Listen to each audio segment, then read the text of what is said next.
Your spouse says that there's nothing hidden, no missing money, no secret accounts, no assets you do not already know about. But what if the biggest asset is your divorce is in the one designed to not be found?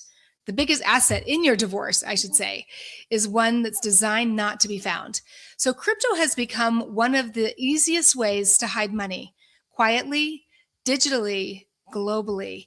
And most women have no idea what they should be even looking for. So if you're a spouse, if your spouse has ever said Bitcoin, crypto, NFT, digital wallet, or online investment, this episode is one to watch, because this is not just about technology. This is about your money that could disappear before you even know it existed. Welcome back.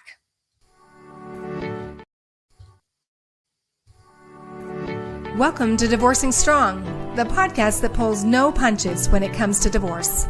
I'm Becky Sampson, better known as Bulldog Becky Brockovich, and I'm here to give you the straight talk, the strategies, and the subpoena secrets you won't hear anywhere else. With expert guests and proven advice, you'll learn your rights, your options, and gain your power that encourages a fair and equitable outcome. Divorce doesn't have to break you. It can build you. Let's get to it. Well, welcome back, everybody, to another episode of Divorcing Strong podcast. My name is Becky Sampson. I am your host, as always. And I have to say this. I say this all the time. I'm really excited about the people that I bring onto this podcast, but this one is today kind of hits personal, and I think that there's just, as we're progressing more and more in this digital world and assets and where to hide them or where they are hidden, I always say just because they're hiding them doesn't mean that they're hidden. And during my divorce case, that really kind of brought me to this point, to helping and supporting other people and connecting them with professionals. It is, I know what it feels like when things aren't being revealed and they're trying to be hidden.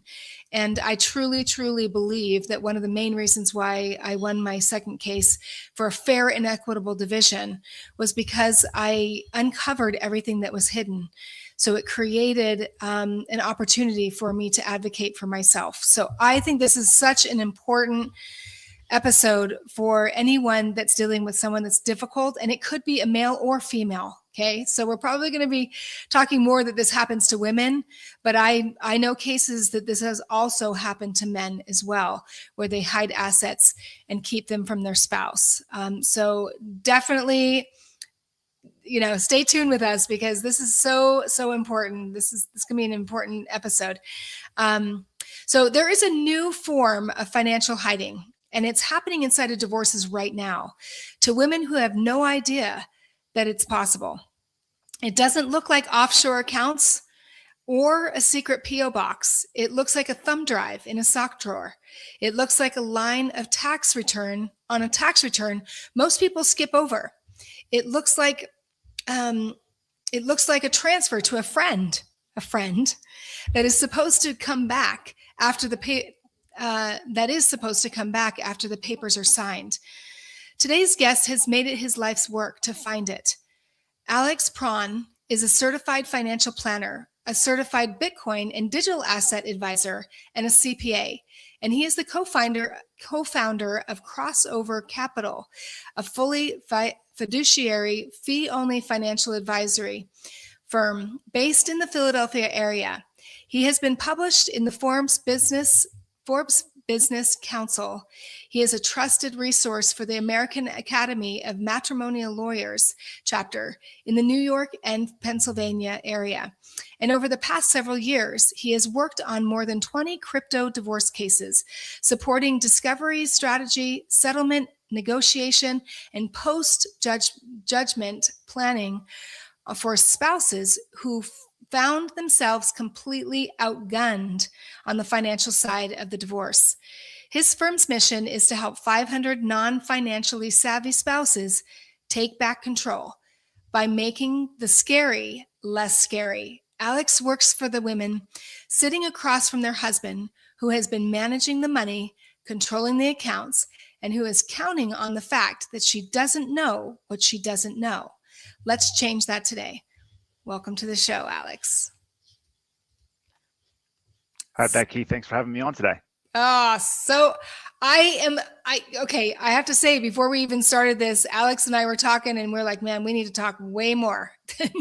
So we have a lot to talk about because of, we both, I can tell, Alex, that you are very passionate about uncovering the hidden assets and diving deep into that for people and advocating for them so that they really can walk away stronger financially. So thank you so much for doing what you do. And thank you for coming onto the show today. Absolutely. Yeah, I'm sure I'm like you and like many family lawyers out there. I get a lot of energy from working on complex cases and rolling up the sleeves and seeing what we can find. So it's definitely a cool area to work in. Oh, well, I always love to start this show off by asking what kind of got you into this line of work? What's your backstory and what makes you so passionate about helping people at this point? Yeah, I was at Ernst & Young for a number of years, as you mentioned, CPA by background, before shifting into the wealth management world. Mm-hmm. So I joined Merrill Lynch in 2011. I think that was good. Really good stepping stone to learn a lot about the wealth management business. It's a firm with 15,000 or so financial advisors, and I think they want everyone to kind of, play in this nice, neat Mm-hmm. box. And, stuff like crypto, you're very limited in what you can advise on. And I remember back in 2021, I went through the University of Pennsylvania Wharton School of Business crypto certificate course. It was like 80 hours intensive learning, and I was like, man, this is where the puck is going. Like I feel like Mm-hmm. my client should know that I went through this program and that they've got an advocate. At the time, I wasn't able to recommend buying or selling, Bitcoin or crypto assets, but there are estate planning considerations. There's tax planning considerations, right? There's how do you secure it properly? And I wanted people to know that they had an advocate in their corner, and Merrill Lynch wouldn't let me send a letter to my clients letting them know that I had gone through that course. And so I think I made a decision at that point, like, Yeah. I got to go in a different direction to be able to serve people more holistically, right? Crypto, tax, estate planning, financial planning, investments, all under one roof, but like really focused around serving that non-financially savvy spouse in divorce. So here we are 3 years in at Crossover Capital, and yeah, hard to believe, 20 plus crypto cases, 50 plus just like regular divorce cases, crypto and non-crypto. We've got a lot of cool momentum and a lot of people that we've helped. So we're having fun. Yeah, and and first of all, you came highly, highly recommended. Because I was doing one of my Beyond the Podcast collaborations, I was telling you, and with one of my people, actually Sarah that was on there was, she's a forensics. She's like, oh, you definitely need to talk to Alex. Like this is so important, this information. And really, I'm actually more familiar than most people would be with crypto, but crypto's gaining some traction. Definitely. Well, I think what's first off, Sarah's a good friend and colleague in the space, and talk about She's somebody amazing. that goes about things the right way. She's fantastic.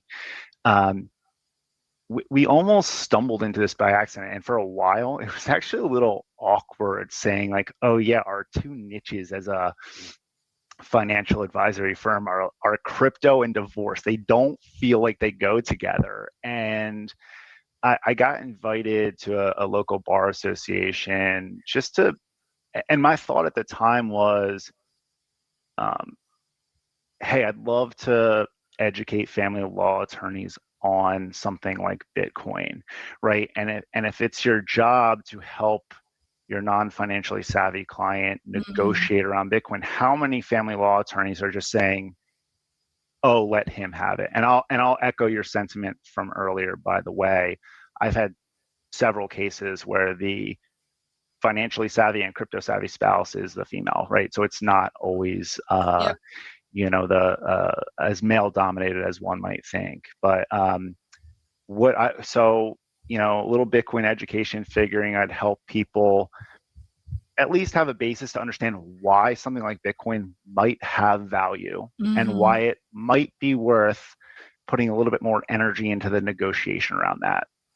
And what surprised me was like the number of engaging questions I got and the number of outreaches afterwards of I have this case, I don't know what hot wallet versus cold wallet, what does that mean? And so it was like a light bulb, like I guess maybe we should be focusing on these two things together. And it's just been unreal, the amount of traction that we've been getting and the amount of attorneys we've been helping, right? As you did a nice job of articulating, our mission is helping people take back control by making the scary less scary. A lot of times that applies to the non-financially savvy spouse in a divorce, but it also applies to mediators and family law attorneys, even forensic accountants. I've gotten a lot of referrals in from forensic accountants who don't really know exactly how to handle the nuances of Bitcoin or crypto or NFTs in a divorce case. And so it's been a lot of fun to help support them. This story just I heard recently is coming to my mind when you're talking about this, because somebody told me that there was a gentleman, and I have no idea where I got it from, but that he was claiming, of course, which is very normal when people are going through divorce. All of a sudden, spouses lose their jobs. All of a sudden, they don't have any money. All of a sudden, it's just like, that's the story. And so anytime someone brings to me that story, I'm like, yeah, that's very normal that they do this and claim it. And they may or may not, that may not be the case. But this one gentleman, apparently he had lost everything. The spouse said he lost everything. And he ended up living out of his car. And he says, all I care about is that I keep the crypto. Just keep the crypto. The wife didn't know how much was in the crypto, didn't have any clue, and was wondering why in the world was, she knew he made money. So anyway, that's all he wanted was the crypto. Once they did the forensics on it, I think they subpoenaed, I can't remember if they subpoenaed it or something, but it had multi-million dollars of crypto. So and it's that kind of stuff that happens all the time, that and people say, well, just let them have it, right? Like you said, just let them have it. Well, that is an asset. It's like any other asset that's in a divorce case. And so when you're helping people, when you're looking at that, do you ever run into that problem where maybe another spouse is like, well, what is it really worth? Maybe it's not really worth anything. And maybe they've been told that for years, that it's not worth anything. And in fact, it's worth a lot. Yeah, I mean, there's a couple different angles to that. You highlight why it's good to do your due diligence and make sure that in discovery you're getting all of the information you need about the marital estate to make fully formed decisions, right? Mm-hmm. I had a case last year where husband had taken marital assets and unbeknownst to the wife, and was investing in crypto. And she was, sure that there were hundreds of thousands of dollars out there being hidden, right? He wasn't maybe quite as forthcoming. And so that raises certain red flags. Mm-hmm. I asked to just, okay, well, like, if he says he lost it trading, she thinks he's hiding it out there. Okay, let me get the tax returns, right? And husband was a CPA, right? So surely, if he was a CPA, yes, yeah. And so if he lost a bunch of money trading, surely there would be tax losses and certain things in the tax return to suggest that, but there weren't. Right. So it's like, okay, now what do we need to do? We were able to kind of look on chain, and it really just turned out. And he hadn't been like filing his K1s for certain positions either. It just turns out, I think, like, I don't want to use the word lazy, but like, I think he just didn't file them.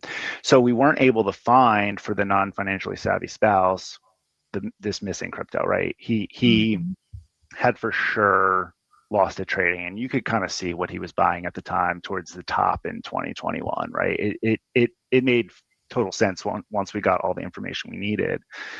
But at least what we were able to do is say, hey, you probably need to go back and amend these tax returns. And now she could kind of get a piece of this sort of like future tax offset.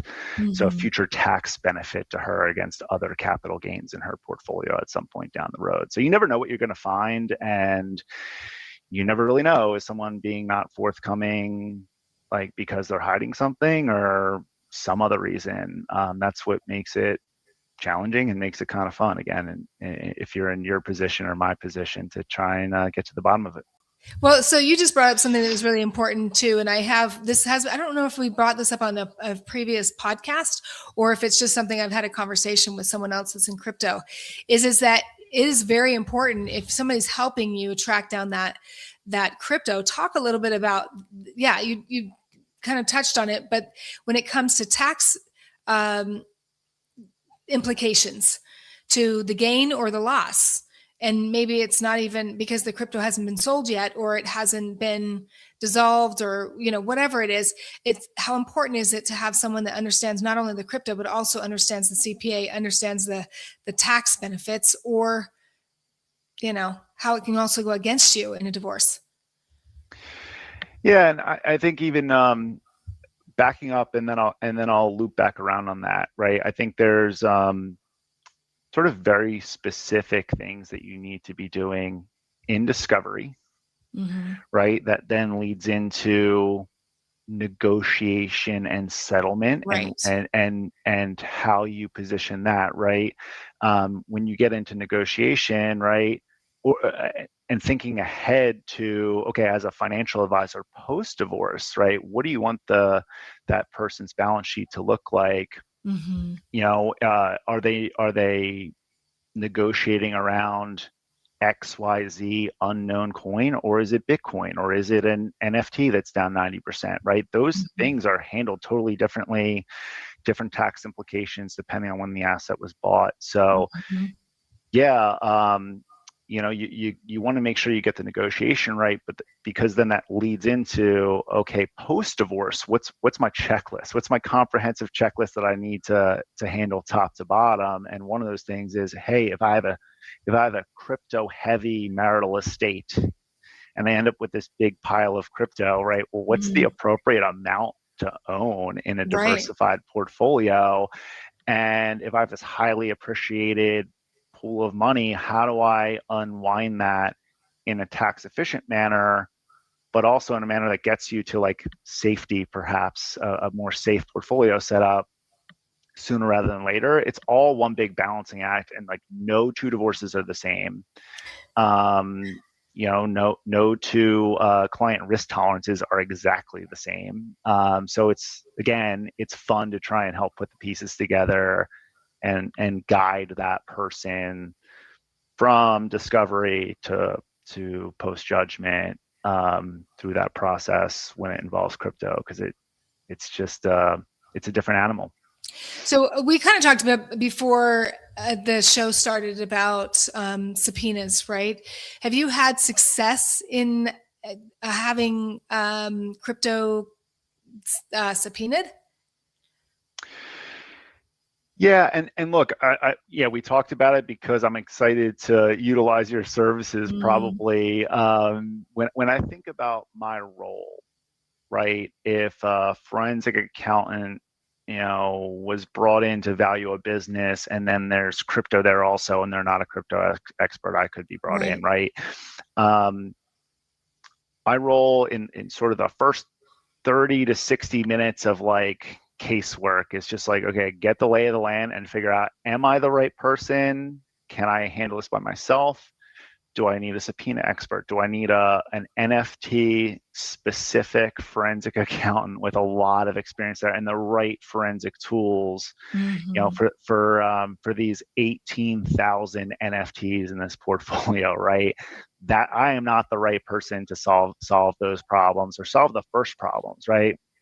I can help around negotiation and around post judgment, wallet setup, and stuff like that. But Yeah, so I haven't had, I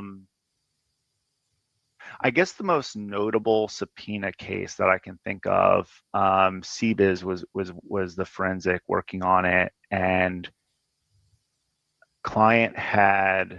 husband was not very forthcoming around the crypto and had moved crypto assets to exchanges offshore, Mm-hmm. where subpoena jurisdiction is murky, right? So there are things that we can do. It varies from case to case. I mean, Yeah. you can subpoena perhaps like the wallet aggregator tax software to sort of prove that these assets are out Well, there, right? and the thing is I first of all I need to make sure that people understand that not everybody can do subpoenas. So it has to be through a lawyer, or if you're pro se, it has to be through the court. So I work for attorneys to do subpoenas. And I didn't mean to lead you to say that you do subpoenas, because you don't. But being able to see, that's the interesting thing about subpoenas, is that if they're hiding it, you just kind of, I always say back it up, right? Where did the transaction start? And subpoena there, and then it will kind of open up another subpoena and then open another subpoena if they're not forthcoming, right? If they don't just hand it over. That's the power of subpoenas in that. And we live in such a digital world that, and it's interesting that people don't realize how much proof there is there if they look into it, you know? Um, tell me kind of the ways that people do hide. And I hate to say this because it kind of gives people ideas, you know what I mean? But like, what if somebody is suspecting that their spouse has got crypto and they're hiding it? What would you say would be some of the first steps that they would take? Well, I think real quick, I want to touch back on what you just mentioned, right? Because sometimes it can be a multi-step process, Yes. right? And I guess shifting to your question, um, the first thing is, hey, ears to the ground. What have you heard that Mm-hmm. might indicate? Like, you really have to. I don't want to say pry it out of your non-financially savvy spouse, but you've got to be able to ask the right questions to help them understand if something like that might be out there. Now, here's what I will say. Crypto people tend to talk a lot about their crypto, Mm. right? So oftentimes it's been talked about in some way, shape, or form. Now that person then doesn't know where to go from there, right? And so I think So subpoena, what are some of those questions that they can ask though?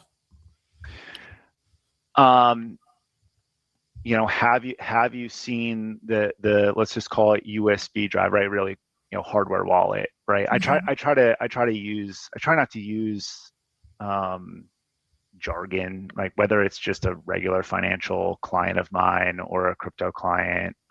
So yeah, you know, crypto hardware wallet, but like, yeah, it looks like a USB device, right? It's a signing Mm-hmm. device to be able to send crypto. But I think it's just, hey, has he talked about uh, NFTs or talked about crypto or mentioned Coinbase, or has it come? Have you heard it? Have you overheard phone calls? Um, so yeah, I mean, it's kind of just coaxing them to think back and have some of these things, come out.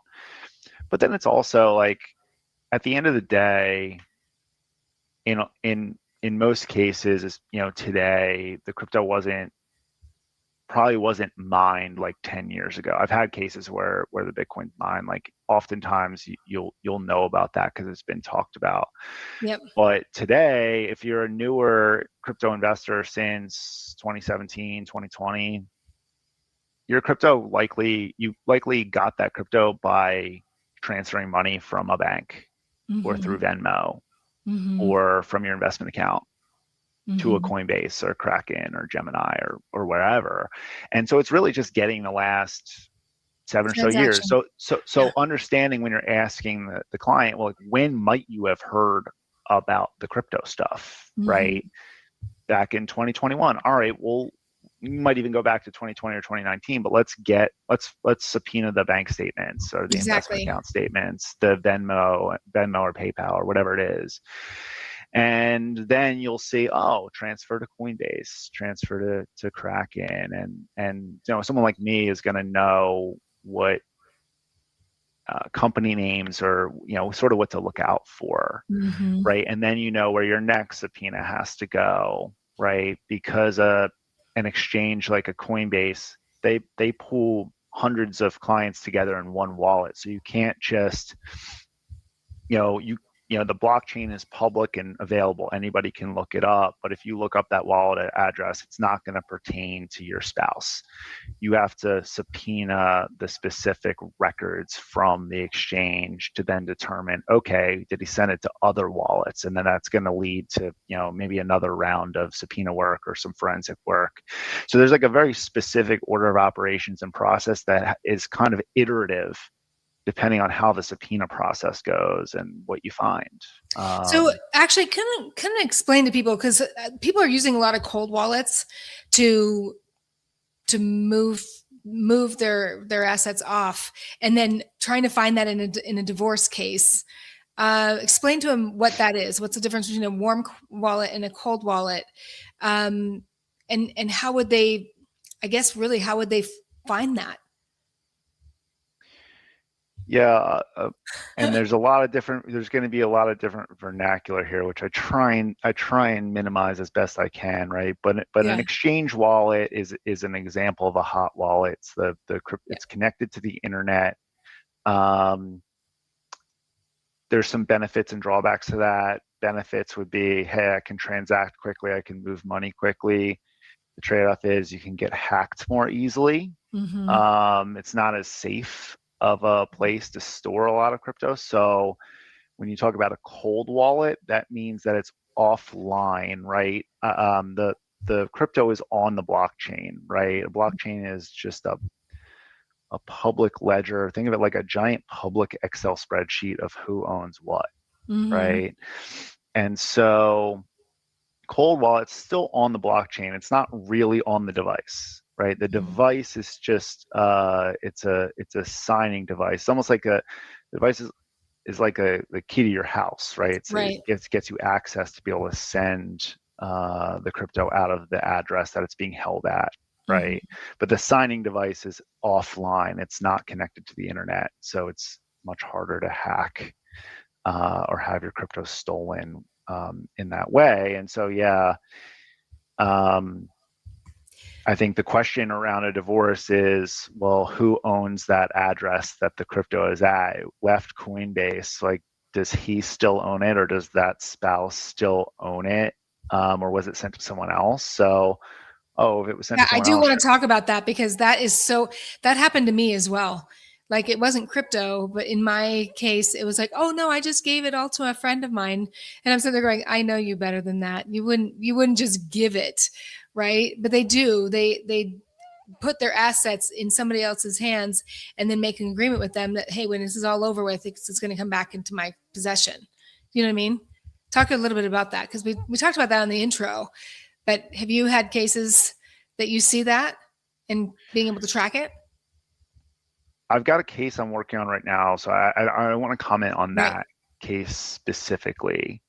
But I had another case where, well, okay, you say you bought like mining equipment. Mm-hmm. Like, show me the emails, right? And like in the case I'm describing, the emails, the invoices, everything backed up exactly what happened and Mm-hmm. where it was sent to. And it was very clear that it was a legitimate transaction. And it was, we're talking about 7-8 years before separation, right? There was nothing to Right. hide, No right? hiding. It was very clearly legitimate, right? So in this case, like, yeah, okay, you sent $200,000 to your friend, or like, obviously sizing is important. Like, there's like tax implications from that. So like, show me how, like, did you file a gift tax return? Right. Right. Yep. Oh, So you talk about the didn't? gift thing, because people may not know that, right? You can't just transfer money to a friend, right? Because there is tax implement. By the way, my dad was an accounting professor and my brother worked for Ernst & Young. So I do have a little bit of background in tax. I'm not a tax attorney or any kind of tax professional, but I talk a little bit about that, is you can't just transfer stuff and give it without the paperwork. Yeah, you got to file, I believe it's Form 709 is a gift tax return form. And so, yeah, the IRS only, allows you to, gift 18,000 or so per Right. A year year. per person. If you gift more than that, you've got to file a gift tax return. You don't actually owe taxes. It's just the government's way of keeping track of you using your lifetime exemption, right? The Mm. government gives you like $16 million that you can give away, but you need to account for that anytime you gift more than the annual gifting exclusion. So, yeah, I mean, it's possible in a certain sense to hide smaller, smaller is relative, right? Case to case, but smaller amounts of crypto. But if it's some huge amount, like, there are consequences to moving that amount of money. In an But it's, I illegitimate think, way.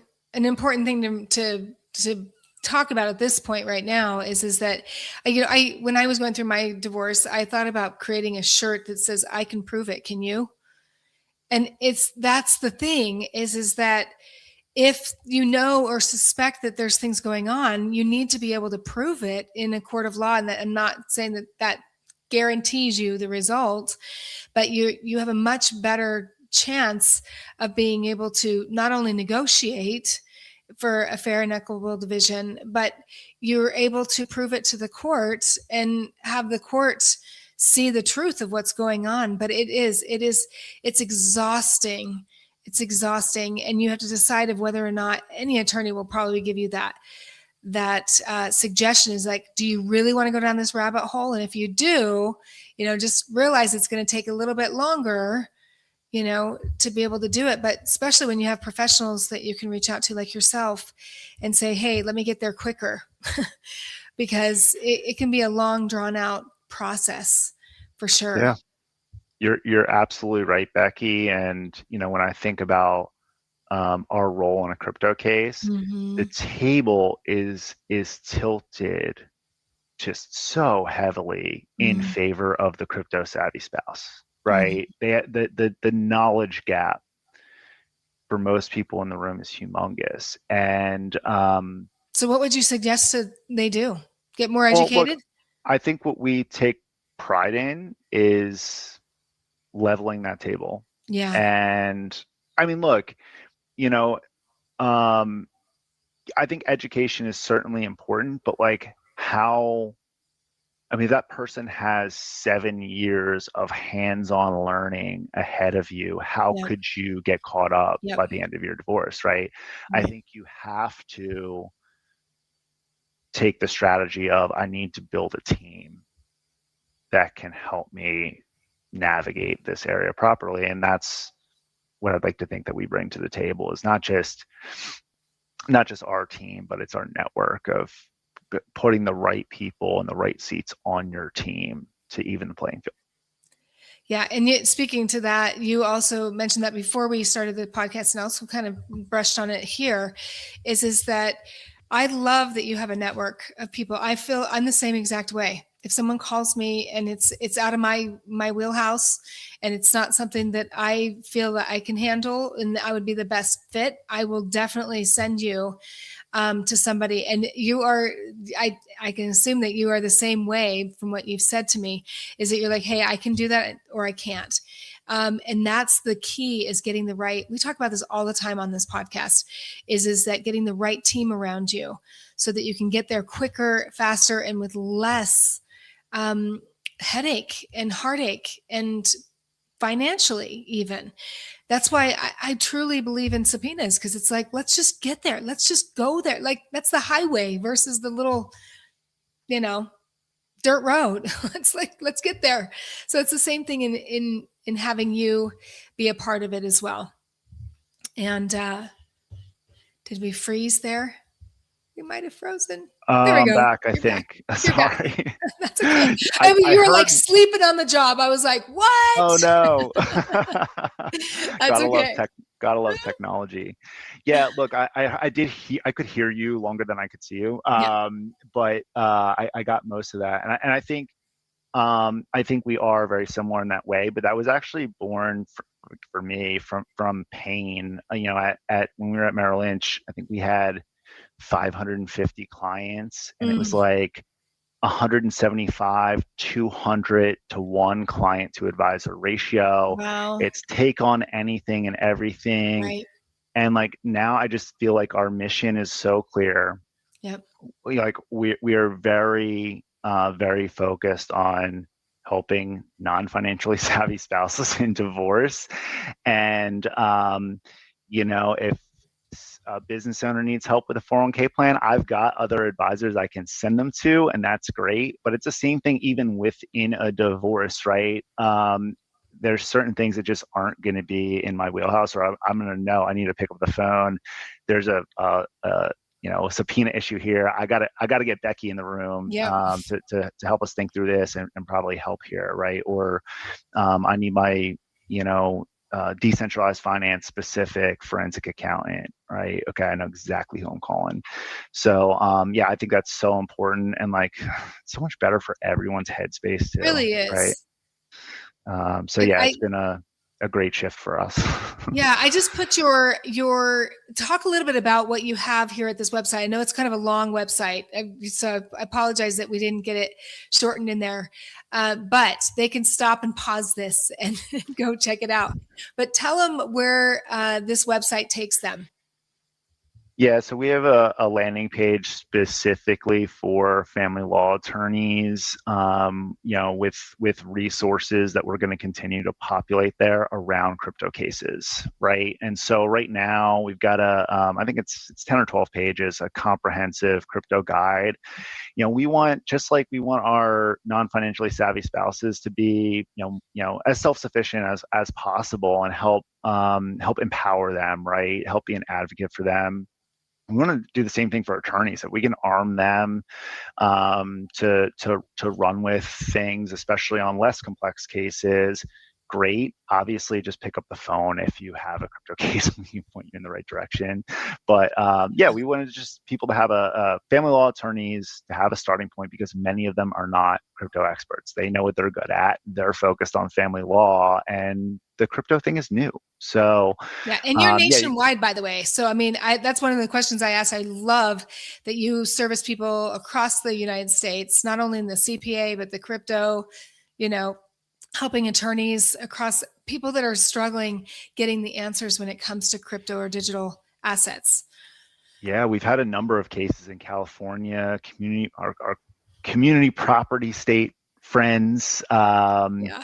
Obviously, a lot of technology stuff going on in California, so that's kind of not a surprise. But yeah, all 50 Awesome. states. We've done a little bit of international stuff too. Actually, I'm sponsoring IAFL conference. So we'll see if crossover goes international, I guess in late 2026 or 2027, but all 50 states right now. Nice. I love it. And thank you so much, Alex, for sharing what you did today and helping people kind of navigate through that. And I think the overall arching message is just, yes, be educated enough to know what you need to know. However, get the people who are the experts to be able to do the work that you need. And I get calls all the time, Alex, from people that need your help, because they can sense that there's things going on. And as crypto is becoming more and more prevalent, I think, yeah, your business is going to be going through the roof, because it's just, it's unfortunately, well, fortunately and unfortunately, where everything's going. And we need to understand and be able to really find this stuff so that we can go for a fair and equitable division. I mean, that is like my mission, is to help equalize that. And it sounds like it's yours as well. So love it. Okay, so here's my last question for the day is that what does divorcing strong mean to you? Look, I mean, I guess we just talked about it. Divorcing strong is surrounding yourself with the right team to get yourself to a fair and equitable solution, division, faster, easier, with more clarity. Clarity and confidence are two words we try and use a lot, and really what we strive to deliver. So that's what divorcing strong means to me. That's awesome. I agree in that because clarity brings confidence. I always say confidence is a byproduct of success. So when you're able to find something, your success goes up. Your confidence goes up. And then, also just especially when you've been in a marriage, at least I've experienced where I was more on the disadvantaged side. And I've been on both sides, actually. I was over all the finances in my first marriage. And the second one, everything was hidden from me. So it was like, wait a minute. It's Gosh. it's not the way that it's supposed to be. Let's all play fair and equalize that. And thank you for doing the work that you do. I so appreciate it. So make sure you reach out to Alex if you have any problems with crypto or even advisor. I'm sure you do just regular advising as well. Yeah, I mean, I Yeah. think after the divorce wraps up, it sort of shifts into. I mean, there are certain things about a divorce case that you've got to monitor for a while afterwards, right? We got to make sure that the other side is following through on what they're supposed to, because we both know that doesn't always happen. So, no, but I warn people of that all the time. Just because you got a settlement doesn't mean that person's going to pay it. So yeah. So look, I mean, I think if you can, I would say we do have a base clientele of clients that haven't necessarily gone through divorce. I would say that we are focused solely on the family law space and non-financially savvy spouses, like at this point, in terms of the clients and the cases that we're trying to serve. So hopefully that makes sense. Yeah, no, thank you very much, because it's definitely a group of people that need support. And I'm so glad that you've jumped into that pool to be able to say, hey, we're here to help. So thank you, Alex. Thanks Absolutely. for being on the show. Hold on one Becky, sec. Oh, go ahead. Thank you so much for having me. I really appreciate it. So welcome. Hold on just one sec.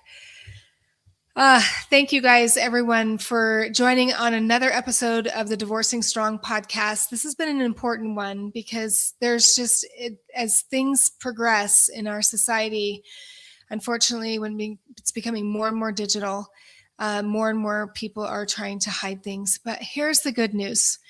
Through subpoenas, through forensics, through the work that Alex does, there is hope that we are able to advocate. There's people out there that are wanting to advocate for you in your case. So please reach out to him and see if he might be the right fit, or you're also welcome to reach out to me as well, and we'll connect you with the people that we are connected with. Also, just last thing, I wanted to remind you, this right here is a free download. For anyone going through a divorce, I have prepared it's 100 divorce legal terms. Educate yourself so that you know how to better navigate through these legal waters, because if what you don't know will cost you, guarantee. And also just make sure that you like and subscribe, share this video, as well as we're on all the audio platforms as well, Divorcing Strong. Thank you so much, and we will see you on the next show. Thanks for listening to the Divorcing Strong podcast. This episode is sponsored by Only Subpoenas, where we make subpoenas simple, powerful, and 100% compliant. If you're having a hard time getting the information you need to settle for a fair and equitable divorce, let us help you. Whether you're an attorney or you're navigating divorce on your own, subpoenas can uncover the truth, secure the evidence you need, and level the playing field. To see how we can help, book an appointment by visiting our website at onlysubpoenas.com.